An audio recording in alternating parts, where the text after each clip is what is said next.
Hello, everyone, and welcome to the Man United Agenda. And yes, it is breaking news, and the news is hitting left, right, and centre today. The transfer market is open. It is January, but there's more going on at Man United than actually transfers. So, join me today is Rebel. Yo.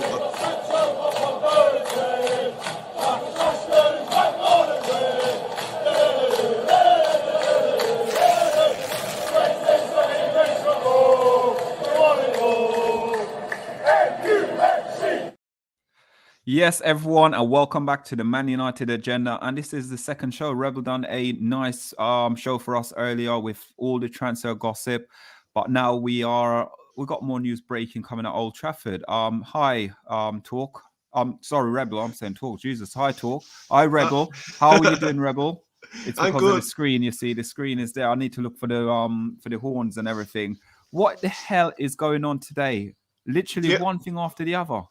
Do you know, the last time it was this frantic in terms of news from Manchester United, we were talking about the appointment of Ralph Rangnick. It went from speculation to being nearly done to being confirmed within a blink of an eye. Last night we were talking about players that we wanted to put on the chopping block and who we wanted to bring in. And you'd have thought that if we went for breaking news today, that we would have been talking about an incoming, but we're not. Now, before we get into the juicy elements of today's conversation, there are a few little transfer items to tidy up. The first one was that Sevilla will only take Anthony Martial on loan if, guess what? We foot the bill for the wages. And to be honest with you, I could see that happening as well because we are that club. Mismanaged, misrun club. We are that club. We would probably do it. Same thing with the piano player. The same thing we did with him. True. Very true. And then just fresh off the plate from Fabrizio Romano, the real one, not Razmano that gave us the Steve Bruce story. but in respect of Julian Alvarez, the Argentinian striker, Manchester United are currently not, I repeat, not in the process to sign him in January. Rangnick staff monitored Alvarez at Locomotive when he was there, and Man United sent scouts, but there is nothing else as of now. His agent will be meeting with other clubs. Okay, and that's a kick in the teeth, really. All the damage has been done at Old Trafford, but we are going to be linked. It is January. We are going to link with about 200-300 players, to be fair. But it seems like he was almost promising. But I think we spoke either yesterday or the day before. One of the days we spoke on the show, we were talking this whole thing with whether or not he will come in and actually be a first team player, or we'll bring him in and keep him on loan or put him on loan somewhere else in Europe. Yeah, that was a show with Mr. B, myself and myself, and we mentioned that we reckoned he'd be more akin to the Amad Diallo situation, where we're looking at him as a prospect, hoping that he'll develop into a first team player, but would be more than likely farming him out on loan. Yeah. Now, speaking of the squad, we all know about what seems to be the ever-growing list of players that have dissension in the ranks. Maybe they're a bit too pampered, maybe they were a bit too spoiled, maybe they're afraid of a bit of hard work. But the number at this point, Solo, is 17, according to the latest reports. 17 players that have expressed dissatisfaction at the Manchester United setup. And the story that I've come across today is that one Mr. Roy Keane apparently has been having secret visits to the Manchester United training ground in order to try and knock a few heads together and sort this out. What do you think of this situation? Again, having someone like Roy Keane, I know when Solskjaer first came in, I believe Roy Keane did actually go there and actually had a conversation with the players as well. So this is something that it's worrying how you can have a player like Roy Keane, because I believe Gary Neville also did something very similar to it as well last season when there was unrest at Man United as well. But now for Roy Keane to actually physically go in and actually do this, it shows the lack of leadership at Manchester United. It shows from top to bottom, there's no leadership whatsoever.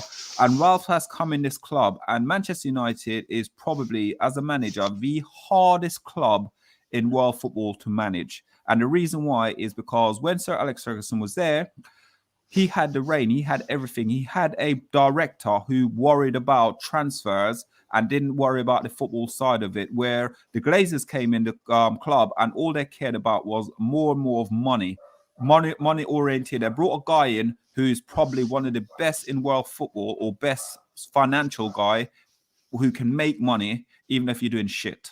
Sorry, I swore. There you go. So Roy Keane coming in, it just shows everything what's happening at Manchester United right now. Next thing you know, Roy Keane's going to be on a coaching staff soon. Yeah. That will be the next thing we're hearing.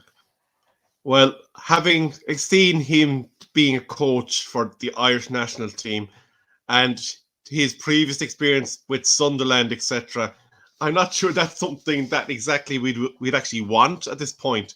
But you segued into a very, very interesting topic, and is one of the two key topics that we have for our followers today, and that is the situation with regards to the upstairs CEO-ship. As we know, Mr. Woodward is going to be departing us as of the 1st of February now. He's been labelled as one of the key protagonists in the problems that we have in our dressing room at the moment because he prioritised commercial viability over player cohesion and squad harmony. But he's going, and we're appointing Richard Arnold. Yes. And he has been quoted as saying he is honoured to have the chance to serve the great club and its fans, and he's determined to return it to that position of honour in every way that he can. Now, this is the same Richard Arnold that said he did not want to involve himself in the football-related decisions and matters in the club when he was first brought into the conversation for the job, because he wants to focus, again, a bit like Mr. Woodward, on the commercial entity and whatnot, and give that football business to somebody else. So you enter the situation. We now have a guy called Ralph Rangnick as manager. We have a loosely termed director of football in Mr. Murta, even though I don't believe he's the traditional director of football that is in place at other clubs that does handle all the affairs of the football side of things.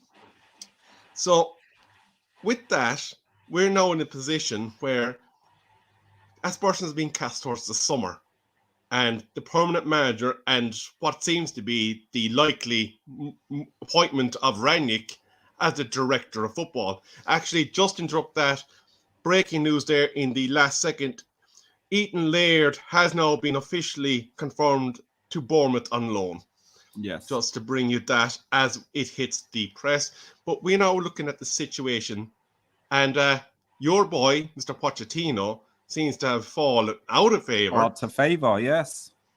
And it is believed that Ed Woodward's parting gift to Manchester United is going to be to deliver us the Ajax manager, Erik ten Hag. Yes. Now, yeah. Well, Ten Hag probably, because if you look at the profile of players that apparently we are profiling, and remember, guys, this is rumours. The players we are profiling right now, they're sort of at that age between sort of like 18 to almost like 23, 24. That's the sort of player. So that will give you the insight of probably what manager is coming in the club. But also you got to remember, bear in mind that Poch can work with those players as well, under that age as well. But for me right now, as a Man United fan, I can't tell you who's coming in, who is going out, because it's all shambles at the club right now. Absolutely shambles. Absolutely. Now, Erik ten Hag is a 51-year-old manager. And apparently he fits Woodward's 3-point list of a manager being somebody with a record of winning trophies, plays attacking football, and similar to Mr. Rangnick, wants to give youth a chance and prioritises youth. So this is, I suppose, rather heartening news. And you would assume then that if that is the ethos that we're going down, that we will be pursuing younger, possibly less known names. Yeah. Because if you remember when what's-his-face came to Liverpool, I'm not going to name him.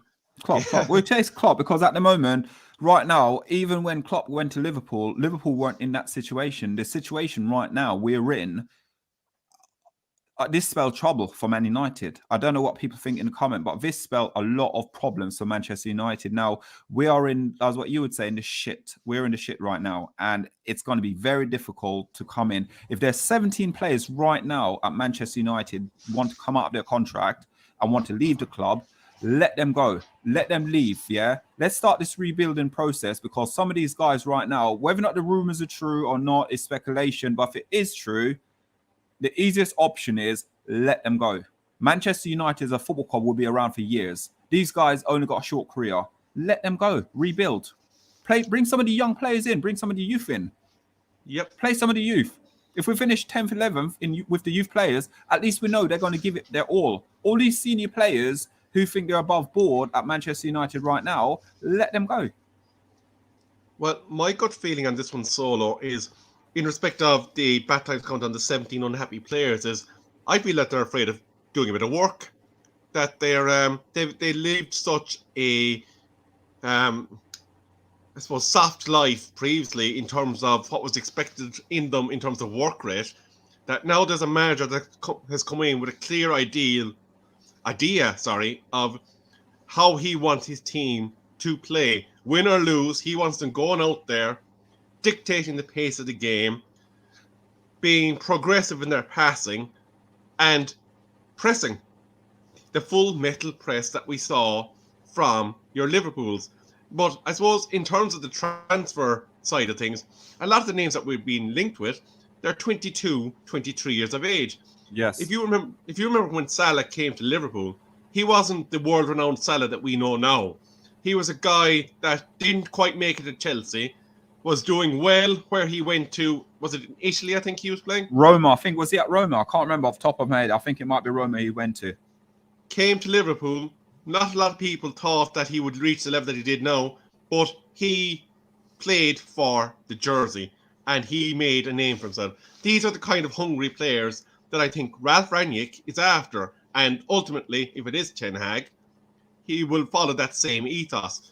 Now, I did have this question put to me by a Liverpool fan in my social group, and I'm going to put it to you as well, Solo. He said to me, if Ralph Rangnick is identifying players now and he's bringing in January players, what is to say that the manager that is appointed when he goes upstairs, assuming that he does, in the summer will want said named players? And will that affect the building process when the summer kicks off, when he wants to change everything again? So for me, I'm looking at it, and I think I've spoke about this before in the past as well, with Ralph going upstairs.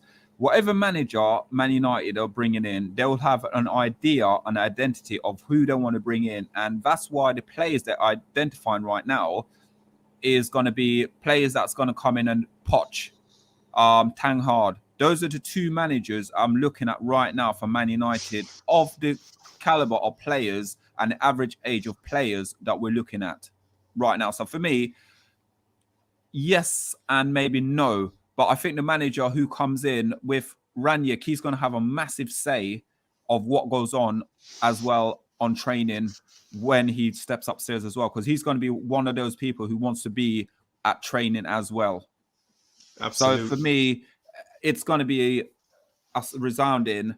The manager who will come into the club will adapt to what Rangnick's doing. But apparently there's rumors we've got 114 million to spend in the January transfer window. I don't buy it. I honestly don't buy it. I don't buy it whatsoever. Absolutely.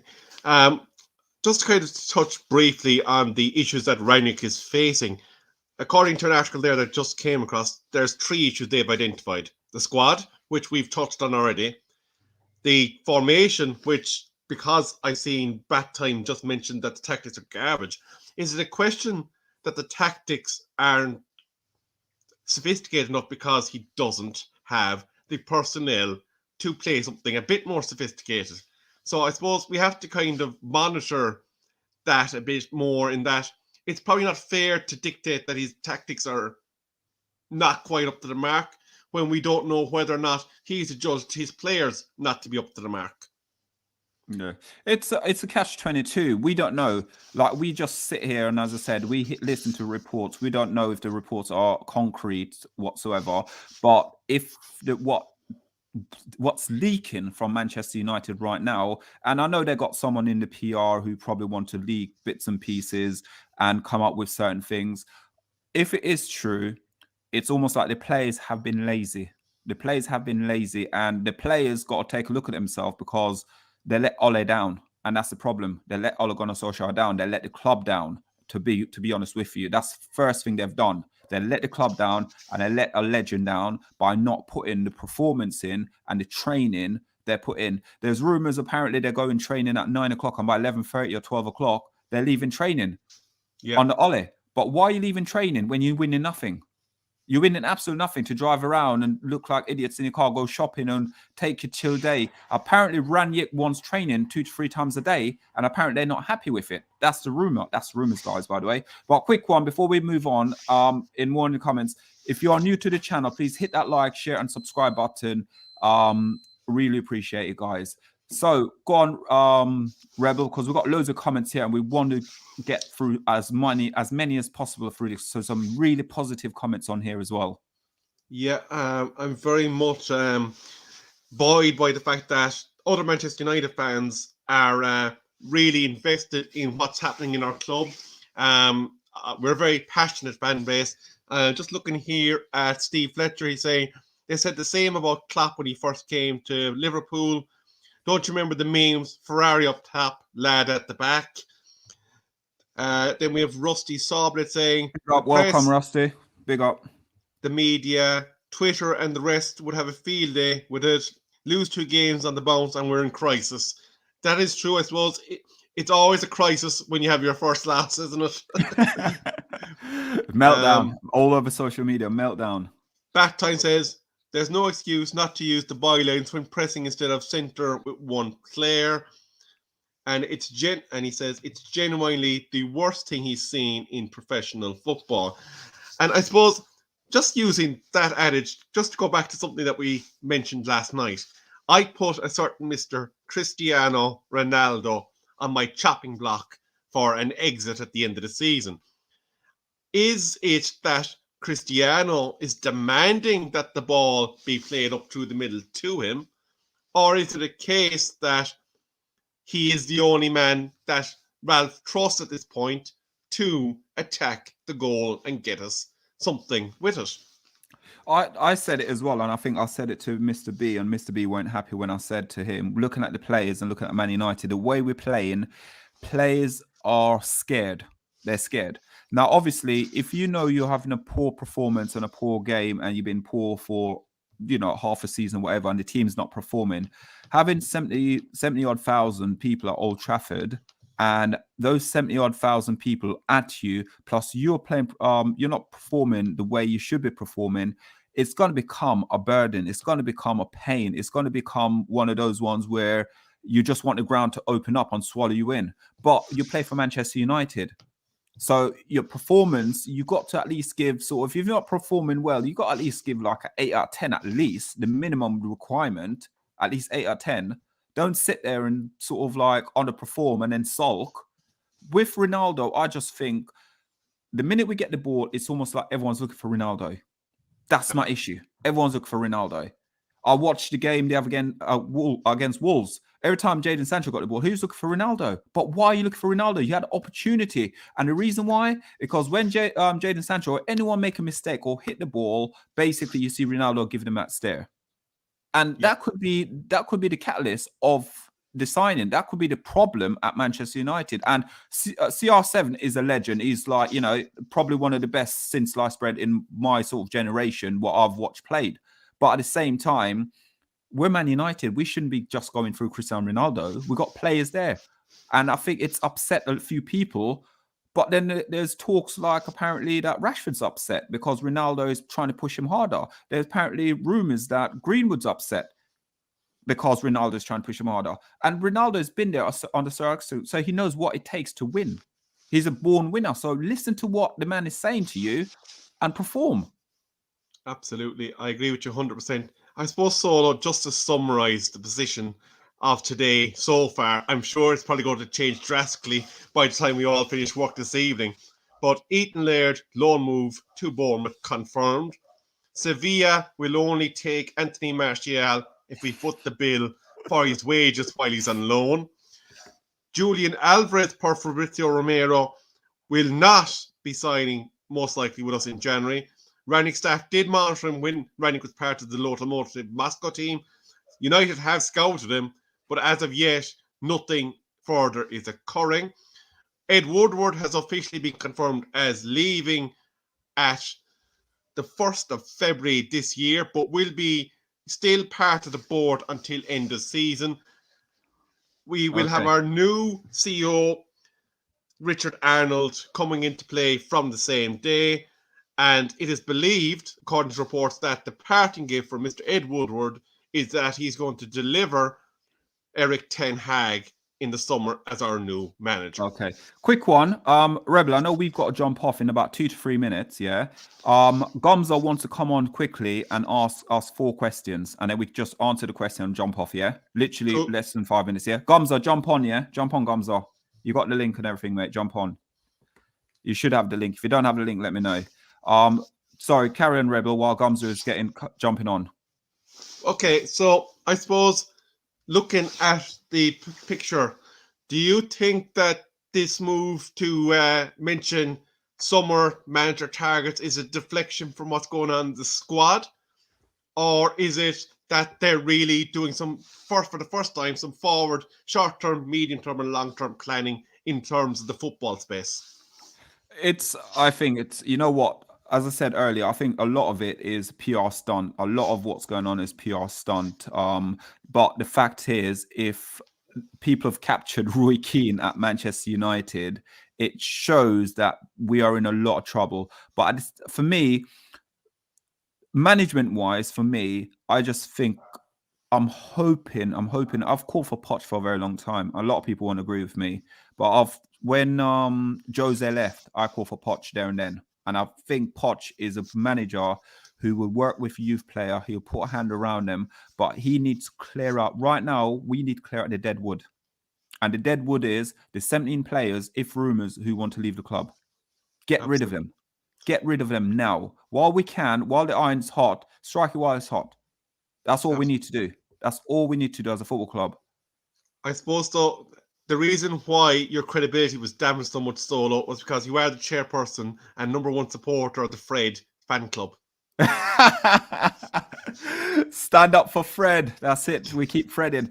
Do you know, the more and more sort of, obviously, we all on the Money Agenda, we all make sort of like, we laugh and we joke about certain things. But do you know when reality hits and it kicks in? And you just look at the big picture and think, could he play for that club? Would he get in Liverpool? Would he get in Man City? Would he even get in the Tottenham team? You start questioning yourself then and ask the question, can these Man United player get in these teams? And the answer is, when you look at it, the answer is no.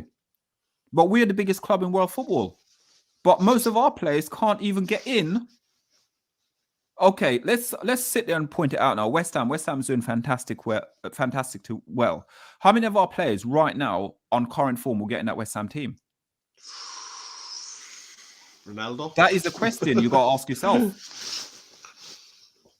Absolutely, and it's a very sobering thought when you put it that way, isn't it? That you're questioning how many of our players would get in to a West Ham team, not a Chelsea or City team, a West Ham team, under the stewardship of a guy that we cast out as not being good enough, David Moyes. I'm not going to lie to you, but Man United was too big for him. Man United was far, far too big with him. Come on, Gomzo, where are you? Gomzo want to ask us 4 questions, but he's taking his time jumping on the stream. Where is Gomzo? I'm going to actually throw one out to you. In my piece this morning, I mentioned that we're going after a Borussia Dortmund centre-back that is due to be out of contract in the summer. Is this the first signs that Harry Maguire's time at Manchester United is under threat in the starting 11? Do you know, again, people might disagree with me in the comment, and I back every single player at Man United. But when Harry Maguire signed for Man United, he's not my signing. He's nothing sort of, he's not my signing. I just think Harry Maguire too sluggish at Manchester United. And I know OMONDI likes to back him up, but OMONDI love OMONDI, but the problem is we've got Gomza, who's a coach on here, and Gomza probably could tell us more. The modern day centre back now is completely changed. It's absolute change. It's not your John Terry anymore. It's not your, you know, if you look at modern day centre backs, you're looking at players like VD, as painful as it is at VD. I know we Kane Arsenal fans, and Gomza is from the Armory TV, who is part of the FTB, part of what we do. And it's the same thing where people take the mickey out of Ben White and say Ben White is, you know, but it shows that Ben White, he's got that, he's agile. He's got that sort of versatility. He can do more than one thing. With Harry Maguire, yes, he can clear a ball or whatever, but I don't see a versatility within Harry Maguire. Gomza, welcome to the Man Agenda yet again, sir. I watched a bit of your streaming earlier, and I know you want to come on and ask us 4 questions before me, and we both go back to work. No, be a quick one. I was listening to the stream, I was loving it, and again, as much as I'm an Arsenal fan, I've got so much respect for United. I'll be real. I'm going to say it when my Arsenal boys aren't on the stream with you lot. I have so much respect for you lot. So, and again, position we're in at the moment, we can see kind of what we're trying to build and we're moving forward. Do you think the appointment of Rangnick, there was too much talk about the length of his contract, his next job within the club? Because I'm looking from a player point of view, as you lot are saying, he's coming in, he's trying to say, right, you've got to do more running, what you're pressing harder, longer hours in training. Now, if I'm, say, Rashford, and I don't want to do that, I'm thinking you've only got 5 months left here anyway, and then you're gone wherever you're gone. So I'm not going to put the work in because you're not staying here long term. I think the turning point for Arsenal was Arteta got the backing. So for the players who wanted to down tools, it was like, you can down them if you want, but he's staying and you'll be the ones to go. And I think this appointment of Rangnick, it kind of, I don't know your guys' views. Is it a case of, well, he's only here for 6 months, so do I really need to really push myself in these 6 months because by the summer there's a new manager? So do you think that has an effect on your players? I don't, you know what, at Man United and the club decides, I'll take this one first. I don't think it should have any effect on the players whatsoever, because if he's going to come in and he's going to go upstairs, a lot of players now will know he's going to have a massive influence on the football team and the say-so of the team. And he's going to be turned up at training as well, technically every single day as well. So if he's there and his job is to rebuild Manchester United, to get them back to the glory years, he's not going to sit there and stand for, oh, you know, I'm coming in, I'm just doing this job for 6 months. And then from doing this job for 6 months, I'm then going to go off and do something else. I am here and I'm here to stay. So you either listen to me or pack your bags. And that's the way I look at it. These guys, it's been soft. They've been treated like babies for far too long at Manchester United. They need to stand up now and play for the badge, play for the fans. That's what it's about. That's what Alex Ferguson built. You know, these guys, like, you got to look at the Munich disasters and stuff like that as well. Have that in you. Have that as well. You know, the players who passed away, who was trying to rebuild Man United. Play for the badge, play for the club, play for the fan. Man United is a big club. These guys here now are driving around in a car and think flash and everything else. No, let's stand up. Let's start talking. Let's play. Let's run Yix in, new ideas. But they're lazy. That's the difference. Definitely. Rebel, don't know what you're thinking. Definitely. I think they've been comfortable for so long, haven't they? Yes. Absolutely. Sorry, I'm going to tackle your question by going through a few of the problems that I thought Manchester United had. The first one was our soon-to-be departed Mr. Ed Woodward. I didn't think that I ever had confidence in him to deal with football transactions. He wasn't a footballing man. So that was the first problem that seems to be rectified. Whether it's fixed and John Murta or Arnold stays away from football affairs remains to be seen. But that was the first problem that I think that needed to be tackled and looks like it's been done. The second one was, bless his heart, Ole Gunnar Solskjaer wasn't helped by the players, but I don't think he ever had it upstairs to be tactical enough on the Premier League. He's done fine in a club called Molde that is very much probably a League 1, League 2 level club in terms of what the Premier League and English football is at. Let's be fair. But this is the third problem now that we have. And it has been said for a long time that why aren't we criticising the players? And I suppose there were so many other problems in the club that the players at the time were probably the least of our worries because they were still dragging results out through their own individual talent. But now we've got a guy that will not tolerate slacking.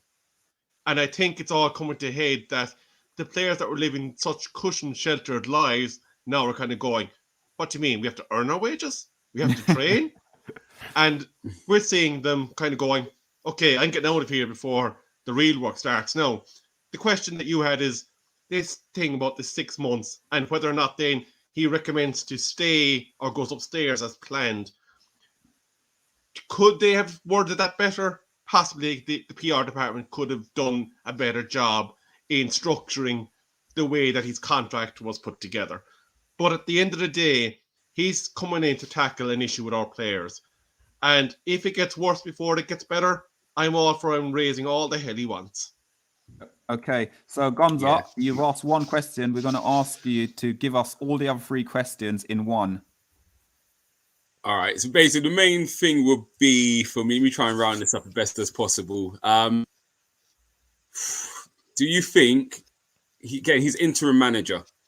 Do you think it's the right choice to try and implement a new style, knowing that he's not going to be the long-term manager? And to Mateo, who came in Chelsea in a short-term contract and just worked with what he had to win the Champions League. Arteta in his first season work with to get the cup. He then implement his style, which we then saw we didn't have to play for it. But because he's a long-term manager, we then was able to get rid of what he didn't want and bring in what he did want. Ralph is only here for, say, a few months. Yes, we know you're going to get a new manager who's going to be your long-term project.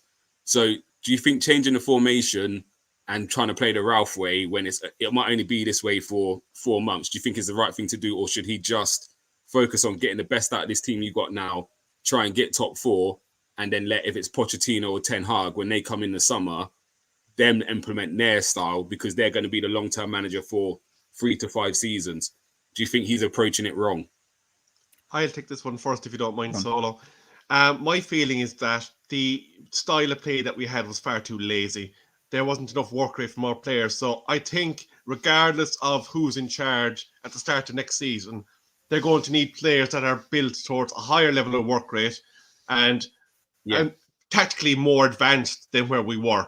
So I think the fact that... Just quickly, Rebel. I get what you're saying with that. Don't get me wrong. I do feel you lot need to work harder regardless. But I'm more talking of you lot have played 4-2-3-1 for how many years? Bruno Fernandes in a 10 has been one of the highest goal scoring players in the Premier League in the last year and a half. So you've gone from a 4-2-3-1 to this 4-2-2-2. So regardless how much you work around it, would you think he'd be more beneficial to stick with a 4-2-3-1? Yes, you've got to work harder as a team, but actually play a formation you guys know, because you'll probably get a win because you'll know the positions better, if that makes sense. And then if a change of formation comes when you get a new manager, so be it. But for now, play the way which will win you the games because you're here for a short term, get us the top 4, and then you can say your job's done. That's what I kind of mean. I do agree you've got to work harder regardless, but the shape of the team just looks wrong to me. Actually, before you go into your point, because I'm just going to sum up with my finish to what you're saying, Gumza. I did a piece last night on who we wanted to get rid of and who I'd say we bring in. And I put Cristiano Ronaldo on the chopping block. And if you want to take a look at it, I have the timestamp put in the video from yesterday. But essentially, part of what I'd done was an analysis on the effect that Cristiano Ronaldo being there had on Bruno Fernandes. And in the 4-2-3-1 system, Bruno's productivity was one of the key drivers, even without his penalty contributions. And I did an analysis of where he's likely to project in the current season with Cristiano Ronaldo. And based on that, he's looking at a 50 to 60% drop in his assist rate. And his goal return has completely dried up completely. He's had 5 goals in the Premier League only this season, 3 of which were in the first game. So his footballing returns have diminished significantly since Cristiano Ronaldo arrived. So I think a change in the formation in order to get the best out of our attacking weapons was going to happen anyway, because clearly the 4-2-3-1 system with Bruno and Ronaldo wasn't yielding to the same level as it did pre-Ronaldo. Yeah. And the problem is as Yeah, well, fair like we enough. go back to Bruno Fernandes. Bruno Fernandes, what is it? 1 goal in his last 20 games. And that's it for Bruno Fernandes. Now, I think Ronaldo, again, people might not agree, but it's more hindrance having him at the club right now. But at the same time, I think he's the one who's picked up the laziness from some of the players and called them out. That's the good thing with that. But the overall, it's almost like stifling the young players who you're Mason Greenwood of the world. And again, for me, 20 goals last season in all competition, 20 goals the season before with Rashford. But Rashford don't even look half the player he was last season. He looks like a shadow of the person he is at the moment. But I think it's a whole thing where Solskjaer was there, and it's almost like, yes, everyone's friend, everyone's clicky, and the hard work wasn't put in. For what was it? Shots on goal, we were the lowest. We were like 18th when under Solskjaer. Tackle, I think, what was it? The pressing, we were bottom of pressing. Wow. Yep, there you go. The one player, I think, Man United player, the only player who had a high percentage of pressing was with 30% was Bruno Fernandes, where he was the only one who was pressing other teams. Jesus. Yeah. Now, Rangnick's only been there a little while. We moved from the bottom now, and we're almost like 15th, 16th, but it's still not good enough for Man United. Yeah. It's still not good enough. So right now, in my opinion, the players just been lazy. No, I hear you. I hear you. Been lazy. You got to be. The thing is, I support Man United. I love my club. I've been supporting them since. I'm doing a show tonight on there we go with Matt tonight on Football United TV. Anyone who's want to watch it, it's about the reason why and how long I've been supporting Manchester United. I've been supporting Man United since 1985. Wow. You know, kicking little grapefruit in Jamaica. So you know, that's how I start supporting Man United. You know, Leeds United, Arsenal, Liverpool. They were the top teams when I was a kid in Jamaica. So tonight I'm going to be on Football United TV doing a show about that. But again, we're not professional. I played at all right level, but at the same time, imagine you get the opportunity to play for like Arsenal, or even I get the opportunity for Man United. Blood, sweat, and tears. I put through everything. You know, these guys are sitting there just walking around all suave, and we play for Man United, and that's it. We don't want to win titles. No passion. These guys, no passion. These guys is not. To be honest with you, I was listening to someone the other day, and they said about Lukaku. If Lukaku leaves Chelsea tomorrow, or he leaves in a few seasons, will he be classed as a legend? No, and never. Someone said no. They said no, he wouldn't. Now, most of these guys will leave Man United. How many of them you'd sit there and say in the future they're legend? No. You wouldn't get that now. Like the disconnect is massive for me. But I do feel the Ronaldo thing is such a difficult situation, and I think I said this last year with the Aubameyang Lacazette situation, because I've always preferred Lacazette, not always, but the last 2 years I've preferred Lacazette to Abba, and I think it's the Ronaldo. It's the same thing. Ronaldo and Aubameyang will score you more goals than Cavani and Lacazette. But what Cavani and Lacazette will give you is the team will score more goals, because and what you're seeing at United is 100% true. Greenwood struggling, Rashford struggling, Fernandes is struggling. Arsenal, look at them boys now behind Lacazette. We were beating Norwich 1-0, scraping 1-0s, 2-1s. Now we're hitting 4s and 5s. Lacazette's scoring the goals, but all of a sudden Smith Rowe's numbers are going through the roof. Saka scoring more, Martinelli scoring. So again, I think this whole thing with Ronaldo, yes, it's hard to drop him because he's the one that's scoring. Yes. But when he stops scoring, no one else is scoring either. Now you've got a problem. We had that with Aubameyang. Once Aubameyang stopped scoring, there's no goals in the team. So I think you need something ruthless. You do, like Arteta has been ruthless with some things I haven't agreed with, but long term it looks like we don't know what's going on in the changing room. But actually, sorry, go on, Rebel. As we have you, I'm going to ask you one quick Arsenal question. Yeah. Obviously, that we had Ole Gunnar Solskjaer to super sub off the bench. He was an assassin. Do you see ESR actually more in that role? Because he's been absolutely clinical off the bench. Don't do that to me, please. Because me and ESR are born on the same day. We're long lost brothers. So I don't want to label him as a super sub. But at the moment, you don't change it if it's working. So for me, he's going to have to sit there. And he's been, to me, our best player this season up till Christmas. But Martinelli's come on that left, and I think we need him on there for his pace and his work rate. So Smith Rowe's got to either wait for a dip in form from somebody, or he's got to take the super subtitle. However, for me, I'd play him next to Partey. I'd try him there in a smaller game because I'm a fan of having your best player on the football, and him getting on the ball a lot deeper might be a very, very good option for us. So I wouldn't rule that out either. If we need to get him in the team, put him next to Partey and see what happens. Brilliant, brilliant. But we're going to round this up now, guys. Thanks everyone for watching. Also, if you want a bit of banter in as well, the Armory TV, Gumza is on it. Check them out. We are part of the whole collective. You got the United Agenda. You've got the Armory TV. You also got Paxton Road as well. Who is this one? Welcome. I think there's updates, players deep down. Realize Ollie was, yep. Welcome to the channel. Welcome to the channel. And if you're new to the channel, please hit that subscribe button and also the like button as well, guys. And we will be back for more breaking news and update throughout the day. But from us at the Man United Agenda, thank you all for watching, liking, sharing, and subscribing. And we'll see you later. I'm Solo, Rebel, and Gumza. Thank you all for watching. Love you all. Always a pleasure. Always a pleasure.